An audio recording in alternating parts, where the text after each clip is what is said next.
Shalom saudara, ada satu pengajaran dari kelompok Hypergrace yang mengatakan bahwa mengajarkan takut akan Tuhan berarti kita telah menebarkan ketakutan yang mengarah kepada legalisme. Nah, hal itu sangatlah tidak berdasar dan tidak sesuai dengan Alkitab. Dalam Voice of Pentecost kali ini, kita akan membahas mengenai takut itu baik. Sekalipun terkesan negatif, rasa takut memiliki dampak yang baik bagi kita. Dengan adanya rasa takut, sebagai orang percaya, kita menjadi lebih berhati-hati dan bijaksana dalam menjalani kehidupan ini. Kita juga merasa penting untuk melibatkan Tuhan dalam segala aspek kehidupan kita. Sebaliknya, orang-orang yang tidak memiliki sesuatu yang ditakuti cenderung hidup sembrono dan semau-maunya. Orang seperti itu biasanya hidup hanya mengandalkan kemampuan dan kehebatannya sendiri. Mari kita pelajari apa yang dikatakan Alkitab mengenai rasa takut. Alkitab setidaknya memberikan gambaran mengenai dua jenis rasa takut. Yang pertama, rasa takut yang melemahkan. Kitab Wahyu 21 ayat 8 menuliskan bahwa orang penakut itu mendapat bagian dalam kematian yang kedua. Artinya, orang penakut akan masuk neraka. Namun, penakut seperti apa yang dimaksud dalam ayat ini? Dalam ayat ini, kata penakut diterjemahkan dari bahasa Yunani deilos, yang berarti kengerian. Namun, kata ini juga diterjemahkan sebagai faithless atau keadaan tanpa iman. Nah, tentu rasa takut yang bersifat melemahkan seperti ini tidaklah baik. Supaya kita tidak dikuasai rasa takut yang mencekam dan melumpuhkan ini, kuncinya hanya satu. Kita harus punya iman di dalam Tuhan Yesus. Yang kedua, takut akan Tuhan. Alkitab menuliskan banyak sekali janji Tuhan bagi orang-orang yang takut akan Tuhan. Tentu, rasa takut ini berbeda dengan kengerian yang bersifat melumpuhkan. Takut akan Tuhan tidak membuat kita menghindar atau menjauhi Dia. Sebaliknya, justru membuat kita ingin lebih lagi berjalan bersama dengan Dia dan rindu mengikuti kehendak-Nya. Mari kita lihat bagaimana seorang yang takut akan Tuhan menjalani hidupnya. Dalam kitab Mazmur, Daud menuliskan indahnya hidup takut akan Tuhan. Namun bagaimana prakteknya dalam hidup sehari-hari? Saat menghadapi berbagai situasi, Daud selalu menanyakan apa yang menjadi kehendak Tuhan untuk dia lakukan. Misalnya, ketika berhadapan dengan musuh, Daud bertanya kepada Tuhan mengenai bagaimana cara menghadapi musuh-musuhnya. Sekalipun Daud sudah memiliki banyak pengalaman keberhasilan di medan perang, Daud tetap menganggap penting untuk terus bertanya kepada Tuhan. Apakah orang yang takut akan Tuhan tidak pernah melakukan kesalahan? Tentu tidak. Daud bahkan melakukan berbagai kesalahan besar seperti berzina dan membunuh seseorang yang sangat setia mendukung dirinya. Bagaimana Daud menyelesaikan dosa-dosanya di hadapan Tuhan? Alkitab menuliskan bahwa setelah ditegur oleh Nabi Nathan, Raja Daud mengakui dosa-dosanya. Mengakui dosa-dosa yang kita lakukan tidak salah, karena 1 Yohanes 1 ayat 9 menuliskan bahwa jika kita mengakui dosa kita, maka Ia adalah setia dan adil, sehingga Ia akan mengampuni segala dosa kita dan menyucikan kita dari segala kejahatan. Takut akan Tuhan membuat kita senantiasa mengoreksi diri, serta hidup di dalam pertobatan setiap hari. Jadi, jika dikatakan bahwa orang yang percaya kepada Yesus tidak perlu bertobat atau mengakui dosa lagi dan tidak perlu memohon pengampunan dosa, tentu hal tersebut tidaklah tepat. Memang benar bahwa Tuhan Yesus telah membayar lunas semua dosa kita. Namun, pertobatan setelah seseorang mengalami kelahiran baru tetap penting bagi orang percaya. Buktinya, Roh Kudus berkata kepada jemaat di Efesus dalam Wahyu 2 ayat 5, "Sebab itu, ingatlah betapa dalamnya engkau telah jatuh. Bertobatlah dan lakukanlah lagi apa yang semula engkau lakukan. Jika tidak demikian, aku akan datang kepadamu dan aku akan mengambil kaki dianmu dari tempatnya jikalau engkau tidak bertobat." Jika orang percaya tidak perlu lagi bertobat karena mempercayai karya Tuhan Yesus yang sudah sempurna dalam dirinya, tentu pemahaman tersebut tidak tepat. Perhatikan bahwa Tuhan Yesus sendiri menegur jemaat di Efesus supaya bertobat. Dalam doa Bapa kami, kita juga diajar untuk meminta pengampunan kepada Tuhan setiap hari dengan berkata, "Ampunilah kami akan kesalahan kami, seperti kami juga sudah mengampuni orang yang bersalah kepada kami." Pertobatan penting untuk dilakukan oleh orang percaya, karena selama masih hidup di dunia ini, orang percaya pun masih bisa berbuat dosa. Syukur kepada Tuhan, darah Yesus menyucikan kita dari segala dosa. Pertobatan memberikan tempat bagi darah Yesus dan anugerahnya untuk menyucikan diri kita lagi. Dan pertobatan hanya bisa terjadi jika kita takut akan Tuhan. Tidak menjaga rasa takut akan Tuhan akan mengeraskan hati nurani sehingga sulit bertobat. Orang yang tidak bertobat bisa kehilangan keselamatan. Saudara, untuk penjelasan selengkapnya dari tim teologi kami, silahkan buka link yang ada di atas atau scan QR Code yang tersedia. Tuhan Yesus memberkati.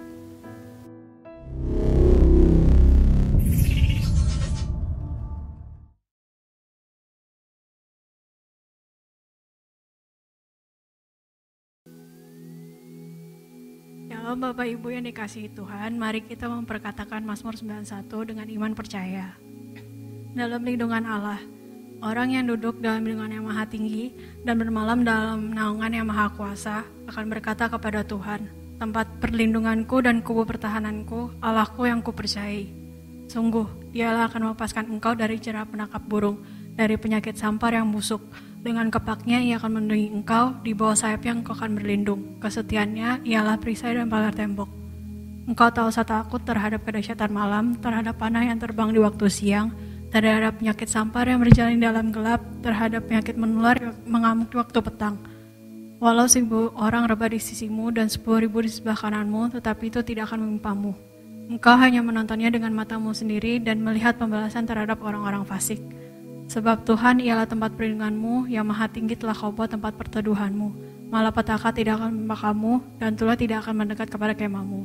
Sebab malaikat-malaikatnya akan diperintahkannya kepadamu untuk menjaga engkau di segala jalanmu. Mereka menantang engkau di atas tangannya, supaya kakimu jangan terantuk kepada batu. Singa dan ular tudung kau kalahkahi, kau akan menginjak anak singa dan ular naga. Sungguh hatinya melekat padaku, maka aku akan meluputkannya. Aku akan membentenginya, sebab ia mengenal namaku. Bila ia berseru kepadaku, aku akan menjawab. Aku akan menyertai dia dalam kesesakan. Aku akan meluputkannya dan memuliakannya. Dengan panjang umur akan kukenyangkan dia, dan akan kuperlihatkan kepadanya keselamatan yang daripadaku. Apa yang dimaksud dengan Pentakosta ketiga? 1. Pentakosta ketiga adalah pencurahan Roh Kudus yang dahsyat di zaman ini, melebihi yang terjadi di Azusa Street. Kedua, Pentakosta ketiga akan mengakibatkan penuaian jiwa yang terbesar dan yang terakhir sebelum Tuhan Yesus datang kembali. Ketiga, Pentakosta ketiga akan membangkitkan generasi Yeremia, yaitu anak-anak muda yang dipenuhi Roh Kudus, cinta mati-matian kepada Tuhan Yesus, tidak kompromi terhadap dosa, dan akan bergerak untuk memenangkan jiwa. Keempat, Pentakosta ketiga lahir di Indonesia dan bergerak ke bangsa-bangsa. Gerakan ini dari timur ke barat dan akan kembali ke Yerusalem. Kelima, Pentakosta ketiga akan memberikan kuasa untuk menyelesaikan amanat agung, dan setelah itu Tuhan Yesus datang kembali.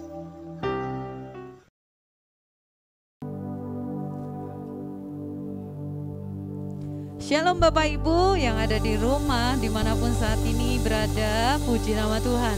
Kalau hari ini kita masih boleh untuk beribadah, itu semua anugerah kasih karunia Tuhan bagi kita. Dan ada baiknya kita sebelum memulai untuk ibadah kita, mari satukan hati kita berdoa. Bapa yang baik, kami sungguh mengucap syukur buat hari ini. Kami bersyukur buat tangan Tuhan yang terus menyertai kehidupan kami.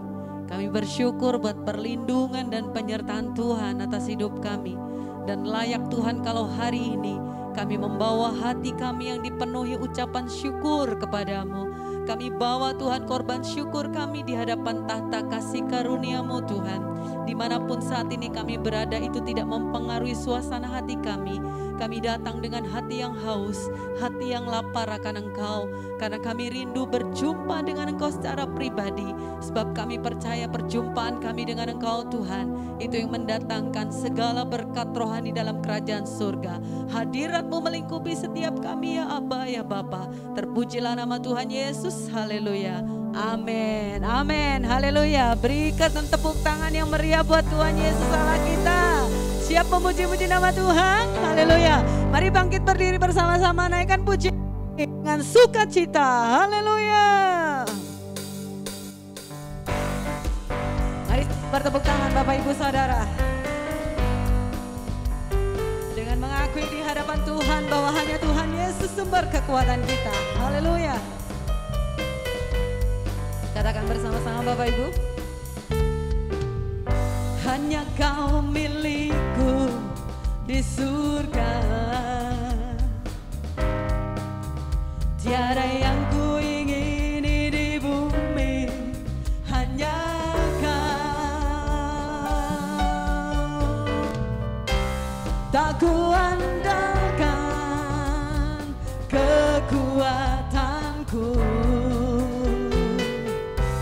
namun yang pasti Kau tetap selamanya Allah sumber kuatku, Allah sumber kuatku, Allah sumber kuatku dan bagianku selamanya.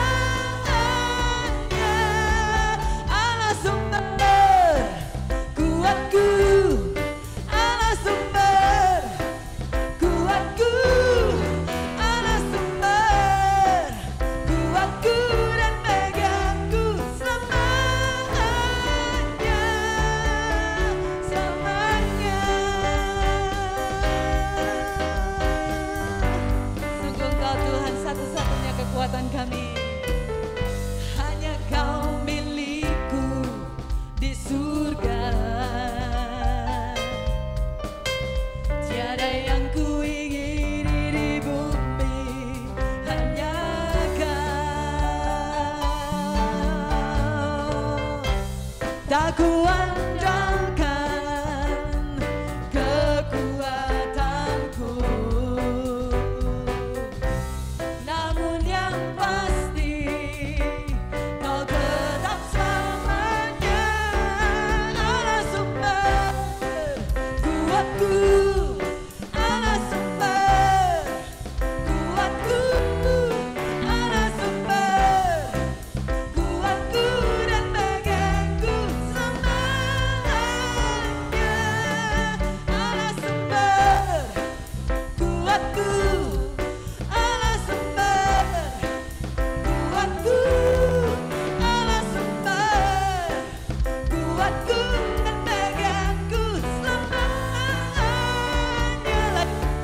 Allah sumber kuatku, Allah sumber kuatku, Allah sumber kuatku dan bagianku selamanya, selamanya,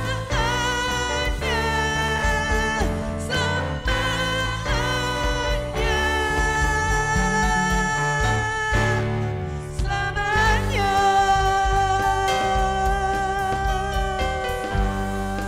Haleluya. Engkau Allah yang dahsyat, Kau Allah yang berkuasa, Engkau yang berdaulat atas setiap hidup kami Tuhan.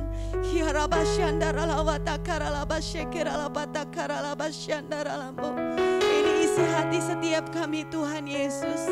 Engkau segalanya dalam hidup kami Tuhan. Engkau yang terbesar, Engkau yang termegah, Engkau yang terutama dalam hidup kami Tuhan Yesus. Tidak ada yang lain, hanya Tuhan Yesus satu-satunya kekuatan kami. Sumber kekuatan kami adalah daripadamu Tuhan Yesus. Sebab itu Tuhan, kami mau menyembah Engkau, kami mau menguduskan Engkau, meninggikan namamu Tuhan.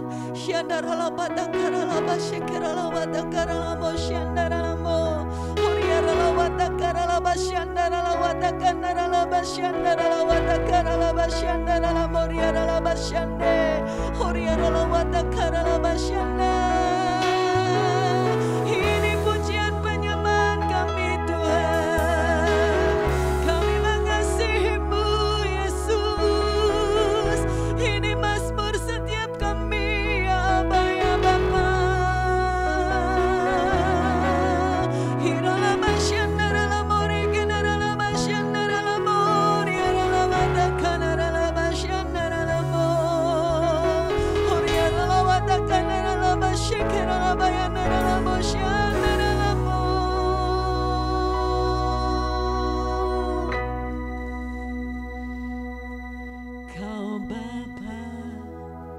yang mengasihiku, kuasa-Mu memulihkanku, hati yang baru Kau berikan untukku dapat melihat rencana-Mu indah bagiku. Kau ada di setiap jalanku, hatiku haus dan lapar akan Engkau.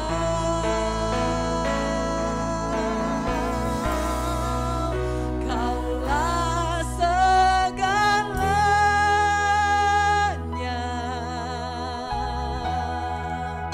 di dalam hidupku.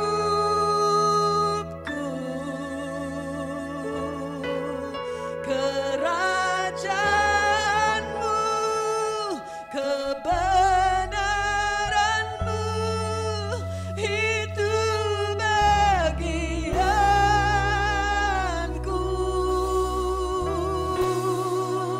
Kaulah yang ku pandang selama hidupku,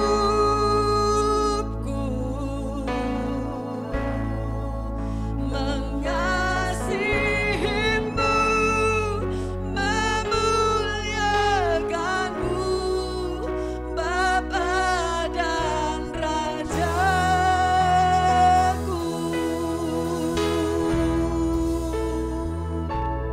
Kau Bapa yang mengasihiku,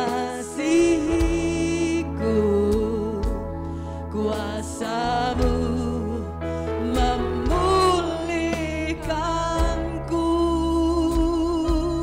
hati yang baru Kau berikan untukku dapat melihat rencana-Mu indah bagiku. Kau ada di setiap jalanku, hatiku haus dan lapar akan Engkau. Sungguh Kaulah segalanya, Kaulah segalanya.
Kaulah segalanya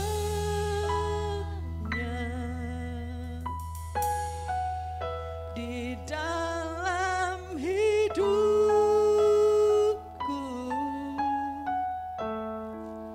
kerajaanmu, kebenaranmu, itu bagianku.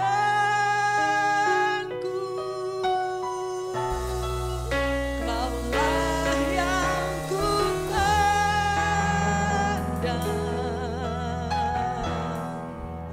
selama hidupku,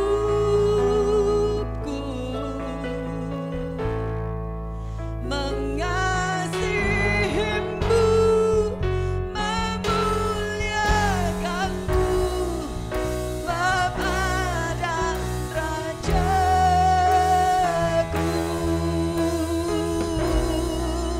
Kaulah segalanya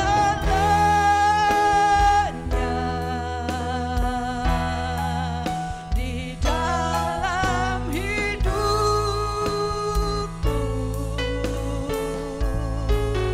kerajaanmu, kebenaranmu, itu bagianku.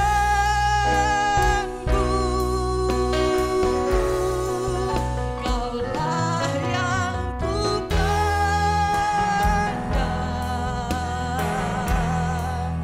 selama hidupku,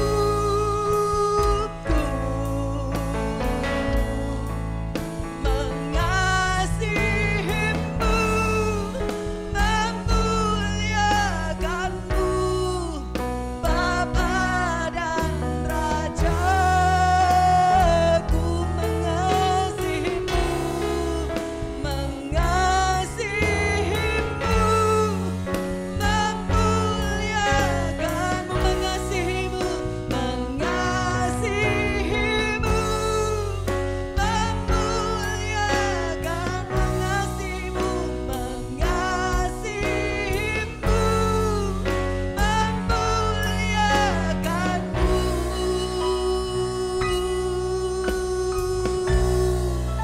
Bapa dan Rajaku.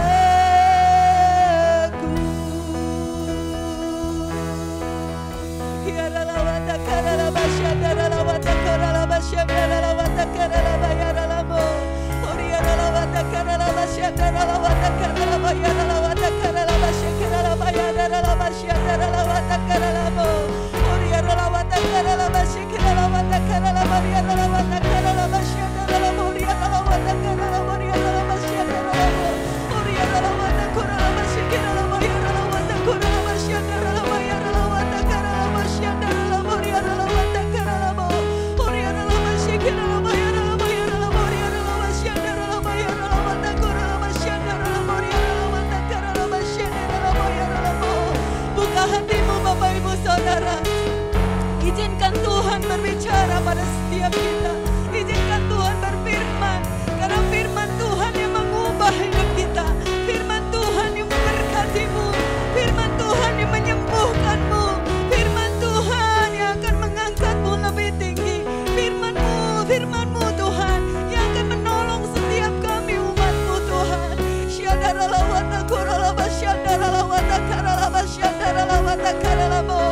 Kami buka hati berfirman-Lah Tuhan atas setiap kami hamba-hamba-Mu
Berfirmanlah Tuhan atas setiap kami ya Tuhan. Kami siapkan hati kami untuk kami diberkati oleh kebenaran firman-Mu. Terpujilah nama Tuhan Yesus. Haleluya. Amin.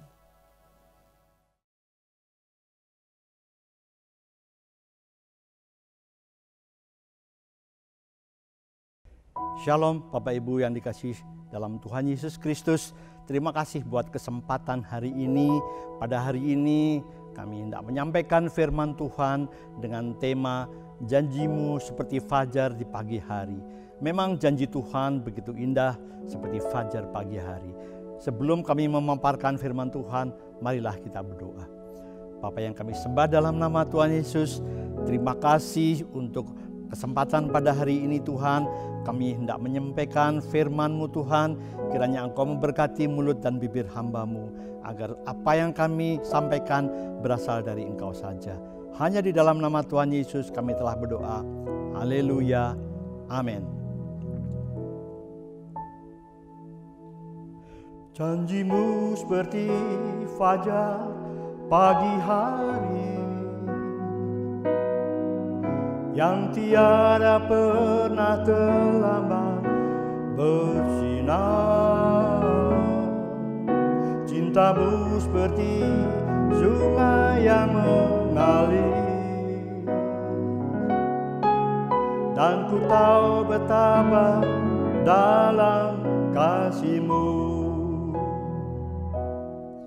Bapak Ibu yang dikasihi dalam Tuhan, betul janji-Mu seperti fajar pagi hari. Nah, mari kita buka Alkitab kita pada Yohanes 6. Kitab Yohanes 6 ayat 35 sampai 40. Bapak Ibu yang dikasihi Tuhan,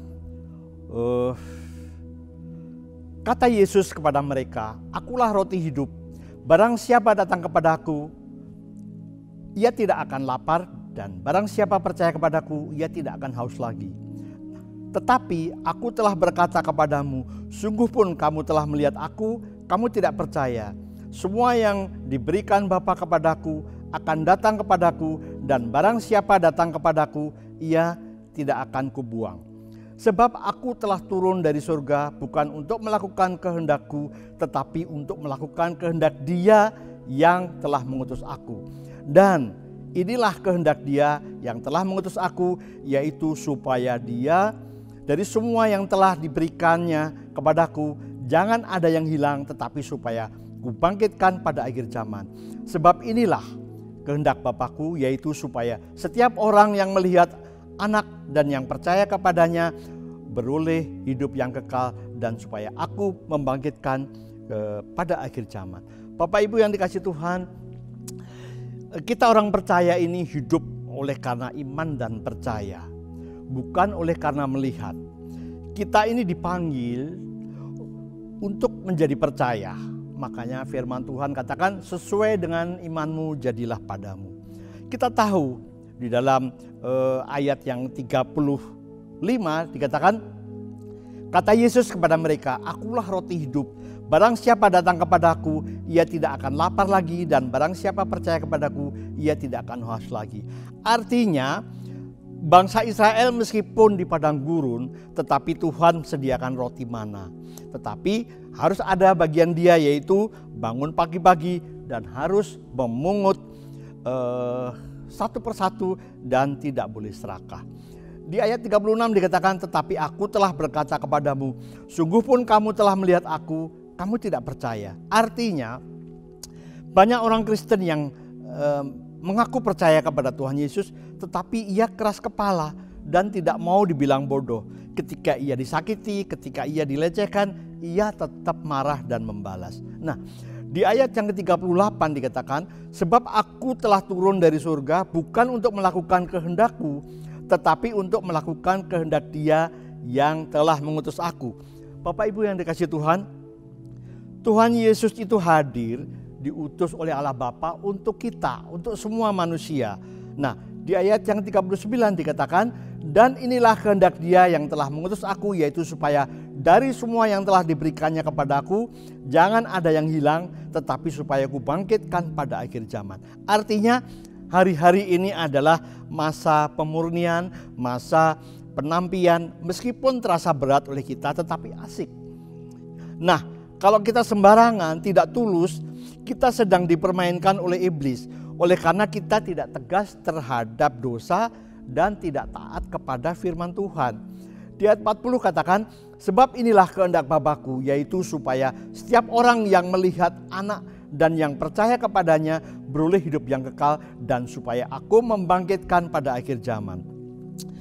Ayat 40 artinya kuncinya adalah harus percaya dengan iman. Firman Tuhan berkata, carilah dahulu kerajaan surga dan kebenarannya, artinya kita boleh menghadapi masalah tetapi tidak usah stres. Kenapa manusia stres? Manusia stres oleh karena pikirannya liar kemana-mana, tidak berserah penuh kepada Tuhan. Kita tahu bahwa pencobaan yang kita alami ini tidak melebihi kekuatan kita. Tuhan Yesus berkata, "Hei mari kamu yang letih lesu dan berbeban berat, datanglah kepadaku, aku akan memberikan kelegaan kepadamu." Percayalah bahwa kesusahan sehari dipikirkan sehari agar otak kita, CPU kita tidak hang atau tidak error. Nah, Yosua pun pernah mengalami pada zaman itu, ia stres karena kalah perang, tetapi Tuhan Yesus berkata, "Bangkitlah." Nah, Bapak Ibu yang dikasihi Tuhan, mengapa kita harus percaya janji Tuhan? Begini Bapak Ibu yang dikasihi Tuhan.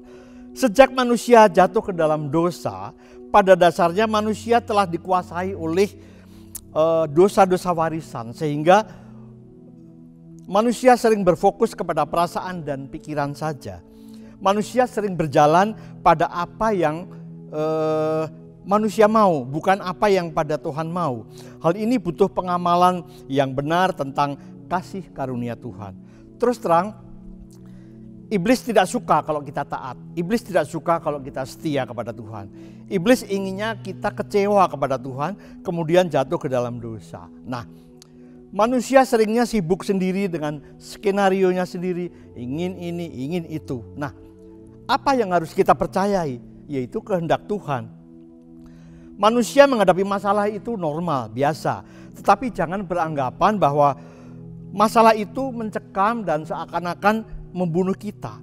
Kita lihat di lingkungan kita, ketika seorang menghadapi masalah akan menunjukkan hasil. Bisa kita lihat cara-cara yang dia pakai, cara manusia atau cara Tuhan.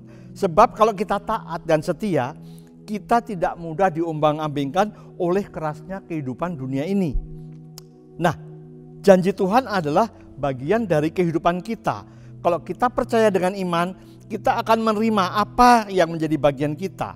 Asalkan hati dan pikiran kita tidak terikat pada uang dan harta, maka niscaya kita bisa menerobos semua persoalan-persoalan ini.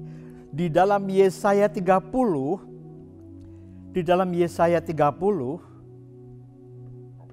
ayat yang ke-15 dikatakan, sebab beginilah firman Tuhan Allah yang Maha Kudus, Allah Israel, dengan bertobat dan tinggal diam, kamu akan diselamatkan. Dalam tinggal tenang dan percaya terletak kekuatanmu, tetapi kamu enggan.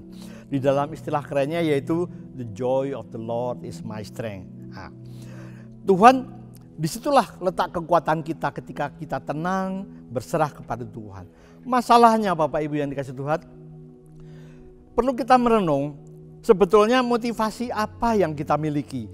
Motivasi itu berasal dari Tuhan ataukah motivasi itu berasal dari hati nurani kita sendiri. Nah, motivasi yang benar, motivasi yang baik selalu dapat respon positif. Tetapi juga bisa saja dapat respon yang negatif. Contohnya, seseorang tidak ingin menyampaikan firman Tuhan tetapi ditolak, tidak suka, dibilang sok suci, dibilang nabi ketinggalan zaman dan sebagainya. Tetapi tetaplah bersyukur, jangan kecil hati, jangan mundur hanya oleh karena mendapat tantangan itu. Asalkan bukan cara-cara kita yang salah. Kalau cara-cara kita yang salah, kita harus bertobat segera. Nah, ketika motivasi itu mendapat perlawanan, pahami maksud Tuhan dan berdoa. Kita merenung, aku ini disuruh Tuhan atau ideku sendiri. Nah, Kalau ternyata motivasi itu adalah dari keinginan kita sendiri, harus cepat bertobat. Sebab kalau motivasi itu datangnya dari Tuhan, tentu Tuhan memberikan penajaman-penajaman sehingga mendapat dukungan meskipun perlawanan itu banyak. Tuhan memberi penajaman. Ketika apa yang dari Tuhan kita pertajam, apa yang dari kedagingan kita segera tinggalkan. Nah, ada saatnya mengalah, ada saatnya mohon hikmat Tuhan. Contohnya adalah ketika Paulus mengalami sesuatu. Mari kita lihat ayatnya di Kisah Rasul 22 ya, ayat 23 sampai 29. Dikatakan begini, mereka terus berteriak sambil melemparkan jubah mereka dan menghamburkan debu ke udara. Karena itu kepala pasukan memberi perintah untuk membawa Paulus ke markas dan menyuruh memeriksa dan menyesah Paulus, supaya dapat diketahui apa sebabnya orang banyak itu berteriak sedemikian rupa terhadap dia. Tetapi ketika Paulus ditelentangkan untuk disesah, berkatalah ia kepada perwira yang bertugas, bolehkah kamu menyesah seorang warga negara Roma, apalagi tanpa diadili? Nah, mendengar perkataan itu, perwira itu melaporkan kepada kepala pasukan. Katanya, apakah yang hendak engkau perbuat? Orang itu adalah warga negara Romawi. Nah, maka datanglah kepala pasukan itu kepada Paulus dan berkata, katakanlah, benarkah engkau warga negara Rom? Paulus berkata, benar. Nah, lalu kepala pasukan itu, kewarganegaraan itu kubeli dengan harga yang mahal. Jawab Paulus, tetapi aku mempunyai hak itu karena kelahiranku. Nah, maka mereka yang harus menyesah dia segera mundur, dan kepala pasukan itu juga takut setelah ia tahu bahwa Paulus yang ia suruh ikat itu adalah warga negara Romawi. Bapak Ibu yang dikasihi Tuhan, kisah ini Paulus ingin bercerita bahwa sebagai seorang yang beriman, kita harus rela diperlakukan apa saja, bahkan rela untuk kehilangan kesenangan-kesenangan kita dan kenikmatan-kenikmatan kita. Boleh mengalah, tetapi bukan karena bodoh. Jangan membalas atau menanamkan kebencian. Nah, dalam bacaan di atas tadi, Paulus sempat disesah, tetapi ternyata Paulus bisa memperlihatkan bahwa ia adalah warga negara Roma. Paulus menggunakan hikmatnya pada saat itu. Nah, dalam hal ini Paulus tidak mau mati konyol untuk disesah, tetapi Paulus pakai hikmat Tuhan untuk menyelesaikan persoalannya. Ketika kita menghadapi masalah, ada saatnya untuk mengalah oleh karena taat kepada firman Tuhan, tetapi ada saatnya memohon hikmat Tuhan sehingga tidak mati konyol. Bapak Ibu yang dikasihi Tuhan, kita harus tahu bahwa cara kerja Tuhan tidak seperti cara kerja manusia. Ada orang yang ingin hidup sungguh-sungguh dalam Tuhan, tetapi malah jadi bahan ejekan. Dianggap aneh, sok suci, fanatik dan sebagainya. Memang kita tidak bisa memohon-mohon kepada Tuhan. Tuhan mohon, Tuhan begini saja. Tuhan mohon, Tuhan begitu saja. Tidak bisa. Jadi cara kerja Tuhan kepada tiap-tiap masing kita itu spesifik, khusus. Contohnya, Tuhan berbicara kepada Nuh seperti itu. Tuhan berbicara kepada Abraham seperti itu. Tuhan berbicara kepada Musa, Daud, Yusuf, Daniel, Sadrak, Mesak, Abednego. Berbeda-beda metodenya, tetapi tujuannya selalu benar dan baik. Nah, persoalan berat bisa terjadi, tetapi Tuhan menyertai. Nah, mari kita lihat ayatnya sebentar. Di Kisah Rasul 28, ayat yang keempat dikatakan, ketika orang-orang itu melihat ular itu terpaut pada tangan Paulus, mereka berkata kepada seorang yang lain, orang ini sudah pasti seorang pembunuh, sebab meskipun ia telah luput dari laut, ia tidak dibiarkan hidup oleh Dewi Keadilan. Artinya begini, menghadapi masalah tetapi Paulus tetap tenang. Kapalnya dihantam ombak, turun dari kapal dipagut ular. Ini suatu bukti bahwa orang benar pun diizinkan menghadapi masalah. Di ayat yang ke-6 dikatakan, namun mereka menyangka bahwa ia akan bengkak atau akan mati rebah seketika itu juga. Tetapi sesudah lama menanti-nanti mereka melihat bahwa tidak ada apa-apa yang terjadi kepada Paulus, maka sebaliknya mereka berpendapat bahwa ia seorang dewa. Artinya begini Bapak Ibu, setelah dipakut ular, disangka Paulus akan segera mati.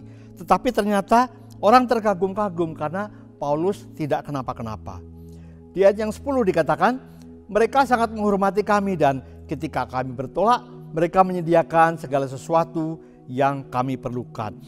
Jadinya artinya setelah kapal dihantam ombak, dipakut ular berbisa, tidak kenapa-kenapa, maka Paulus menjadi saksi Tuhan bahwa penyertaan Tuhan itu sempurna.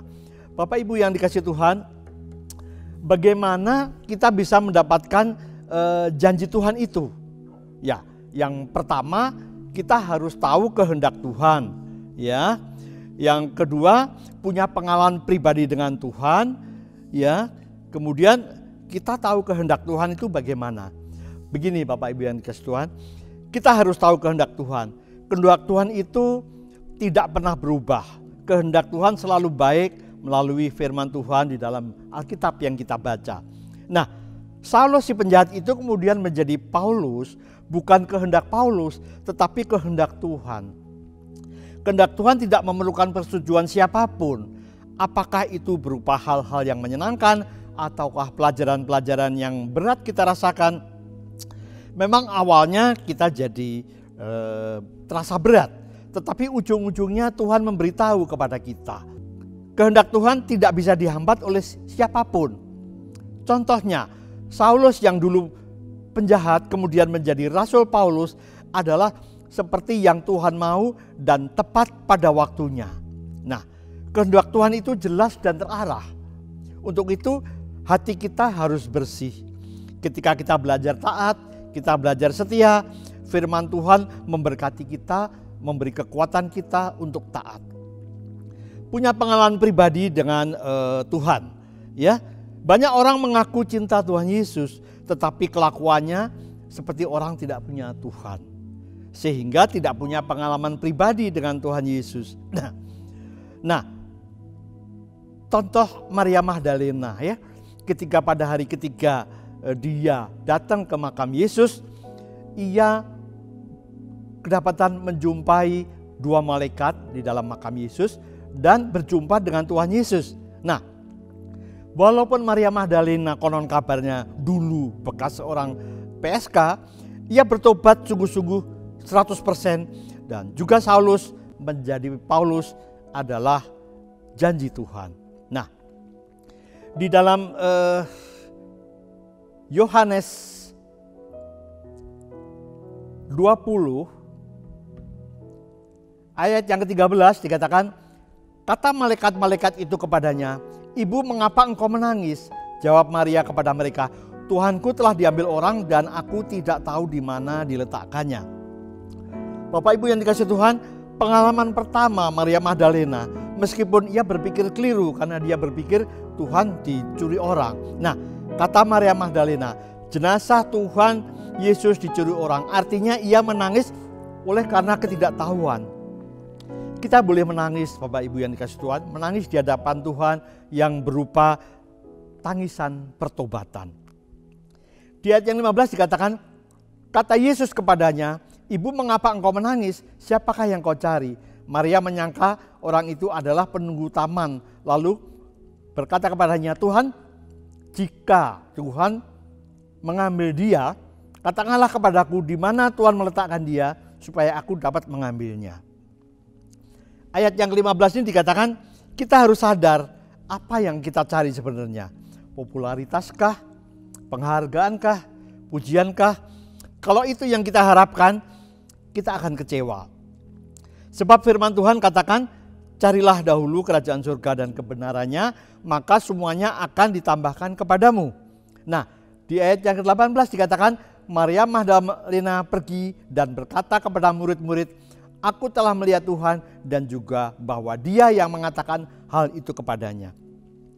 Jadi Maria Magdalena mengaku bangga bisa melihat sosok Tuhan Yesus di depan makamnya. Kita juga bisa berjumpa dengan Tuhan Yesus melalui baca firman, mendengarkan firman, lihat TV yang berisi firman, ya. Tuhan bisa berbicara kepada kita melalui apa saja. Bisa berupa berkat, bisa berupa mujizat, bisa berupa kejadian-kejadian yang menyenangkan, tapi juga bisa berupa badai hidup, sakit penyakit, atau bangkrut sekalipun. Tuhan bisa bicara di sana. Nah, inilah kehendak Tuhan atas kehidupan kita.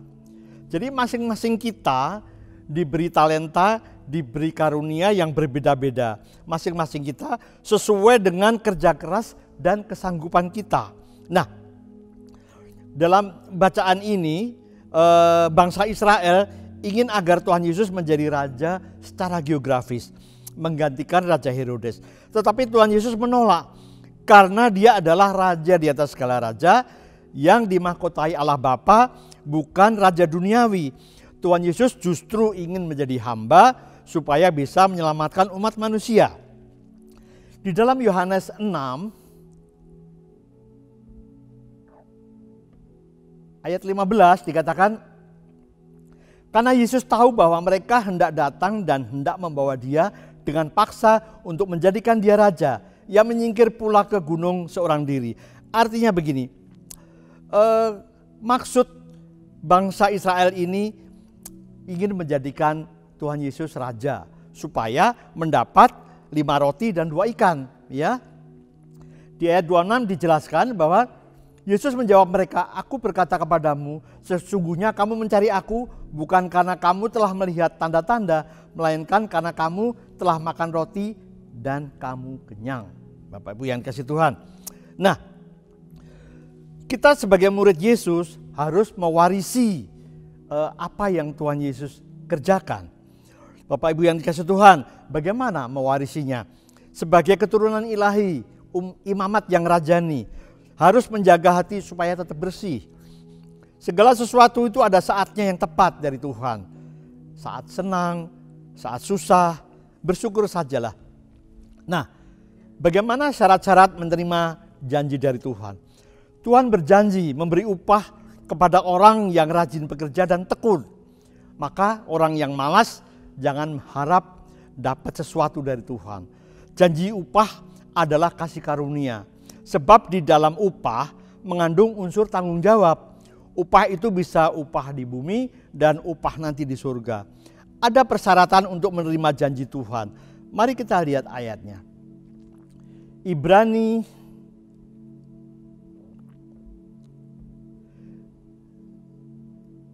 10 ayat yang ke-32 dikatakan, ingatlah akan masa yang lalu, sesudah kamu menerima terang, kamu banyak menderita oleh karena kamu bertahan dalam perjuangan yang berat. Bapak Ibu, hidup kita harus menerima terang Kristus lebih dahulu, kemudian hidup sungguh-sungguh dalam Tuhan. Harus mampu bertahan di mana ada kesulitan dan masalah-masalah yang berat. Kita harus belajar bertahan. Di ayat 34 dikatakan, memang kamu telah turut mengambil bagian di dalam penderitaan orang hukuman, dan ketika harta kamu dirampas, kamu menerima hal itu dengan sukacita. Sebab kamu tahu bahwa kamu memiliki harta yang lebih baik, yang lebih menetap sifatnya.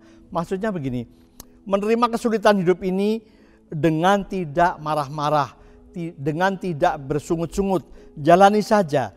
Jangan merasa tidak kuat, tidak sanggup, tidak bisa dan sebagainya. Nah, di ayat 36 dikatakan, sebab kamu memerlukan ketekunan, supaya sudah kamu melakukan kehendak Allah, kamu memperoleh apa yang dijanjikan itu. Jadi harus kuat dan tekun, sebab tekun itu bukan sekedar sabar saja, tetapi sambil bertindak. Mohon hikmat Tuhan, sebab banyak orang yang tidak taat dan tidak tekun. Yang 38 dikatakan, tetapi orangku yang benar akan hidup oleh iman, dan apabila ia mundurkan diri, maka aku tidak berkenan kepada dia. Nah, harus punya iman dan percaya bahwa kita hidup oleh kasih karunia Tuhan. Tanpa iman, kita tidak akan mendapat kasih karunia Tuhan itu. Bapak Ibu yang dikasih Tuhan, Tuhan menyimpan rahasia, tetapi memberitahukan kepada anak-anaknya. Nah, rahasia itu selalu bikin kita penasaran dan kita ingin tahu. Tuhan merahasiakan sesuatu kepada kita karena belum waktunya kita untuk mengerti. Masih menjadi rahasia ilahi. Kalau dipaksakan, kita tetap tidak mengerti. Nah, Tuhan begitu mengasihi kita. Nah, rahasia itu Tuhan tujukan kepada orang-orang yang tidak mau mendekatkan diri kepada Tuhan. Tetapi Tuhan singkapkan rahasia itu kepada orang-orang yang mau mendekatkan diri kepada Tuhan. Orang benar adalah pewaris tahta. Jadi bagaikan orang tua yang memberikan sertifikat tanah kepada anak cucunya. Begitu pula Bapa di surga kepada umatnya yang dikasihi. Suatu rahasia bahwa kita akan berada bersama-sama dengan Dia selama-lamanya. Yohanes 14 ayat 2 dikatakan bahwa di rumah Bapakku banyak tempat. Sehingga ketika aku berada di sana, kamu pun berada di sana. Artinya kita bersama-sama dengan Dia. Untuk itu motonya harus begini Bapak Ibu. Hidupku bukan aku lagi, tetapi Kristus yang hidup di dalamku. Supaya kita tahu rahasia Tuhan itu. Harus punya sikap introspeksi terhadap Tuhan. Biarkan Dia berbicara. Banyak orang ingin hidup di dalam damai Tuhan, tetapi tidak mau berusaha. Dia tetap tinggi hati, dia tidak mau mengalah, cari kesalahan orang lain. Nah, kalau ingin melihat Tuhan, harus tulus, bersih tangannya dan murni hatinya. Nah, hiduplah dalam kasih. Jangan pernah mengganggarkan diri dengan capaian-capaian yang kita selesaikan. Sadarlah bahwa tanpa Tuhan kita tidak bisa berbuat apa-apa. Jadilah orang yang mengenal Tuhan dan jadilah orang yang dikenal Tuhan. Banyak orang tahu tentang Isa Al-Masih tetangga kita, tetapi tidak mau mengenal Dia. Ada orang yang dikenal oleh Tuhan karena ia hidup benar dan berkenan. Contohnya Daud bin Isai. Ada orang yang tidak sungguh-sungguh hidup di dalam Tuhan, hanya sekedar Kristen saja. Ada orang yang berusaha memperkenalkan Allah kepada orang lain dengan berbuat sesuatu. Nah, ciri-ciri orang yang dikenal Tuhan itu punya pengetahuan yang benar tentang Tuhan. Punya pengetahuan yang benar tentang kasih karunia Tuhan. Sadar bahwa kita sampai kapanpun tidak akan bisa membalas kebaikan Tuhan kepada hidup kita. Orang yang punya keyakinan satu Tuhan, yaitu Tuhan Yesus, yang mengubah sesuatu dan memberi kehidupan kekal. Selalu menjaga kekudusan dan menjadi berkat, supaya Tuhan dipermuliakan. Bukan orang yang berseru, Tuhan, Tuhan, tetapi tidak melakukan firman Tuhan. Jangan sampai kita menjadi orang Kristen yang tidak dikenal Tuhan. Dalam Matius 7 ayat 21 dan 23 dikatakan, bukan orang yang berkata Tuhan, Tuhan akan masuk dalam kerajaan surga, tetapi mereka yang melakukan kehendak Bapa. Nah, mengapa Tuhan mau berjanji kepada manusia? Karena manusia adalah warga kerajaan surga. Jadi kita ini adalah orang dari surga yang bertempat tinggal di bumi sementara dan akan kembali ke surga. Kita telah hidup baru, lahir baru, dengan hidup yang baru. Dalam Yohanes 3 ayat 3 cerita tentang Nikodemus, kalau kita hanya beragama saja tidak cukup. Artinya tidak ada jaminan berkenan kepada Tuhan. Kita harus mengambil keputusan untuk takut berbuat dosa. Bapak Ibu yang dikasihi Tuhan, mari kita lihat Efesus sebentar. Efesus 2 ayat yang ke-13 dikatakan, tetapi sekarang di dalam Kristus Yesus kamu yang dahulu jauh sudah menjadi dekat oleh darah Kristus. Nah, jadi dulu kita tidak mengenal Tuhan Yesus, tidak peduli dengan Tuhan Yesus, tetapi sekarang hidup sungguh-sungguh di dalam Tuhan. Artinya firman Tuhan telah menjadi kebutuhan hidup kerohanian kita. Di ayat 15 dikatakan, sebab dengan matinya sebagai manusia, ia telah membatalkan hukum Taurat dengan segala perintah dan ketentuannya, untuk menciptakan keduanya menjadi satu manusia baru di dalam dirinya, dan dengan itu mengadakan damai sejahtera. Nah, dulu cita-cita kita itu duniawi banget. Tetapi sekarang sudah jelas, yaitu ingin mengalami Tuhan sehingga dapat damai sejahtera. Meskipun ada masalah, karena Tuhan menuntun melalui Roh Kudus secara benar. Di ayat 19 dikatakan, demikian kamu bukan lagi orang asing dan pendatang, melainkan kawan swarga dari orang kudus dan anggota-anggota keluarga Allah. Kita tidak lagi mengumbar nafsu duniawi kita, tetapi mengikuti langkah yang dibimbing oleh Roh Kudus, tidak seperti orang-orang dunia itu. Di ayat 22 dikatakan, di dalam Dia kamu juga turut dibangunkan menjadi tempat kediaman Allah di dalam Roh. Kita ini dulu budak dosa, menjadi orang yang terbuang, tetapi sekarang menjadi murid-murid Tuhan yang terpilih, karena dulu hidup dalam daging dan sekarang hidup di dalam Roh. Tuhan kita adalah Tuhan yang mengikat janji. Istilahnya God is covenant, ya. Tuhan kita adalah Tuhan yang mengikat janji, tetapi Tuhan juga mengikat janji dan menuntut supaya umatnya berada di dalam perjanjian itu, yaitu perjanjian Tuhan dengan manusia. Manusia akan menerima janji-janji Tuhan, tetapi manusia dituntut untuk taat, setia, dan tekun. Artinya God is covenant.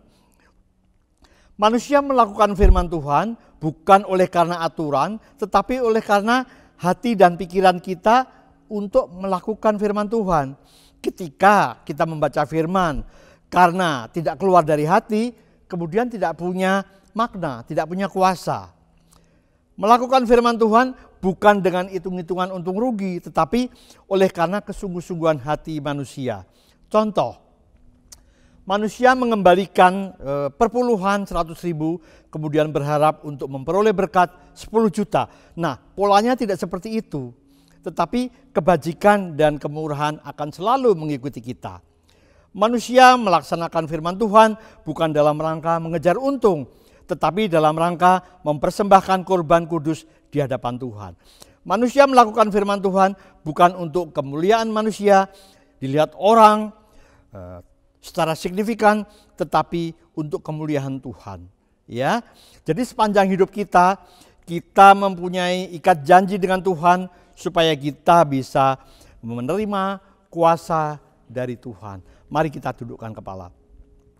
Bapa yang kami sembah di dalam nama Tuhan Yesus, Bapa Surgawi, puji syukur kehadirat-Mu Bapa. Sungguh Engkau Tuhan yang memberikan janji indah bagi setiap umat-Mu. Dalam segala pergumulan yang kami hadapi, baik menyenangkan hati ataupun yang tidak nyaman, namun kami percaya bahwa Tuhan senantiasa menyertai kami.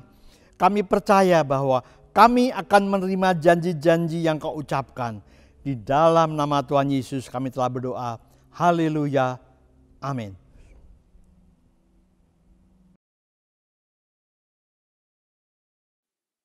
Mari kita bersatu dalam doa.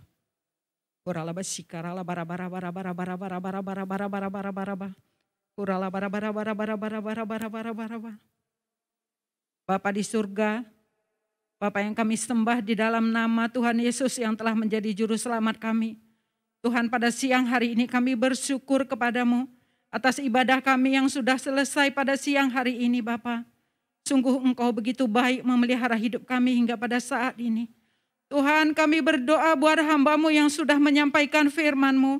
Biar Tuhan firman yang sudah ditabur pada pagi siang hari ini boleh tumbuh di tanah yang subur.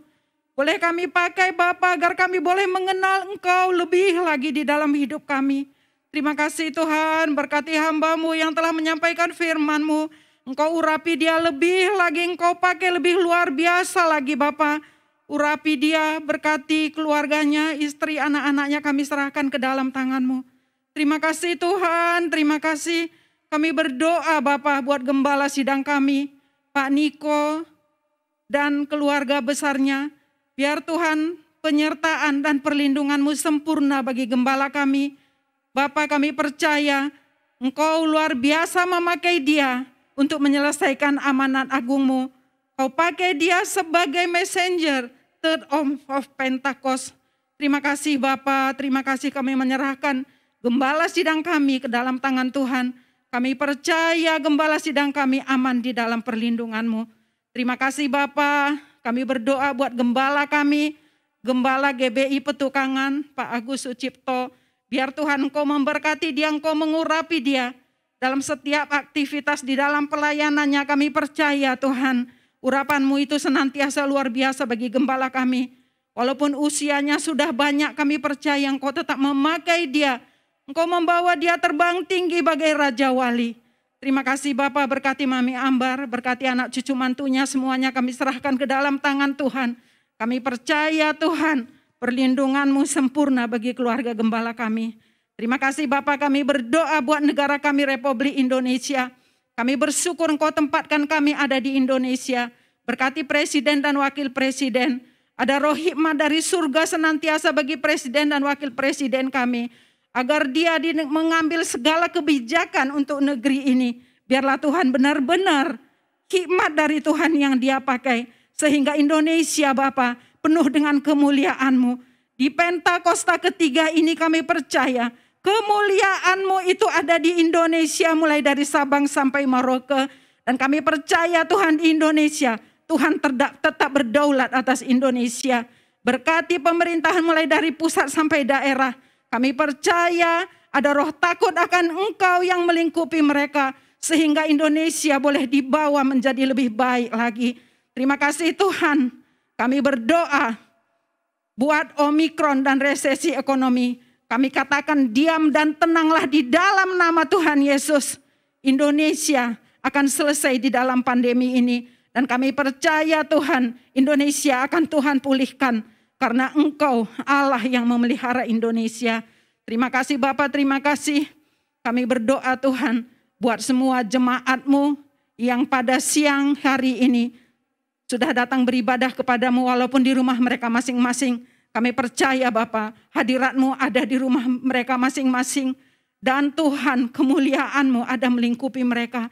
Engkau memberkati semua jemaat-Mu yang beribadah, yang masih setia beribadah kepadamu Tuhan. Biar Bapa keluarga demi keluarga, Engkau yang memberkati mereka. Engkau memulihkan keluarga mereka Tuhan Yesus. Anak-anak mereka Engkau peliharakan. Terima kasih Bapa, terima kasih. Ampunkan kami Bapa akan segala kekurangan, akan segala kesalahan dan dosa-dosa kami.